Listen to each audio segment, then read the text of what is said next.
Breaking Amreli Jafrabad Bhavnagar Somnath national highway પર ફરી વન્ય પ્રાણીનું વાહન અકસ્માતમાં મોત।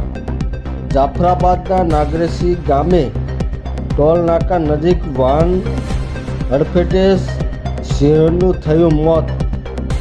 અજાણ્યા ફોર વ્હીલ કાર ચાલકે સિંહણને હડફેટે લેતા સિંહણનું ઘટના સ્થળે જ મોત નીપજ્યું। સિંહણના મૃતદેહને બાબરકોટ એનિમલ કેર સેન્ટર ખાતે ખસેડાયું। વાહન ચાલક અકસ્માત સર્જી ફરાર થયો। સિંહણના મોતને લઈ વન વિભાગ ટીમ ઘટના સ્થળે પહોંચી। 1 મહિનામાં નેશનલ હાઈવે વન્ય પ્રાણી અકસ્માતની બની ત્રીજી ઘટના। વન વિભાગની કામગીરી સામે સવાલો ઉઠ્યા। હાલ વન વિભાગે અજાણ્યા વાહન ચાલકની શોધખોળ હાથ ધરી। રિપોર્ટર અકબર સૈયદ, જાફરાબાદ।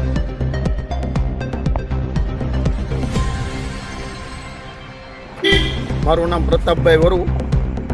અત્યારે આ 1 મહિનામાં ત્રીજી ઘટના બની છે। પહેલાં હેમાળ નજીક સિંહણનું વાહન અકસ્માતે મૃત્યુ પામી છે। એ પછી અત્યારે 6 દિવસ પહેલાં બાલાની વાવ નજીક વાહન અકસ્માતે દીપડીનું મૃત્યુ થયું છે।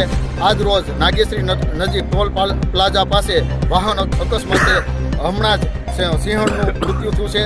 તો અત્યારે સ્થાનિક ખેડૂતોનો રોષ છે કે ભાઈ ખરેખર આ વન્ય પ્રાણી અવરજવર અમને ખેડૂતોને પણ કવરાવે છે। તો છતાં અત્યારે વન વિભાગ દ્વારા તાત્કાલિક થોડુંક સ્ટાફ વધારવામાં આવે અને અત્યારે આ જે હાઈવે નેશનલ હાઈવે જે છે એ બની છે એમાં અત્યારે 100ની સ્પીડમાં જ વાહન ચાલકો જતા હોય છે। તો વાહન ચાલકોનો શું દોષ? એ વન્ય પ્રાણીની અવરજવર કરતા હોય છે તો અજાણ્યા વાહન ચાલકોને તો ખબર હોતી નથી કે વન્ય પ્રાણી આનો વિસ્તાર છે। તો વાહન ચાલકોને ભોગ બનવો પડે છે।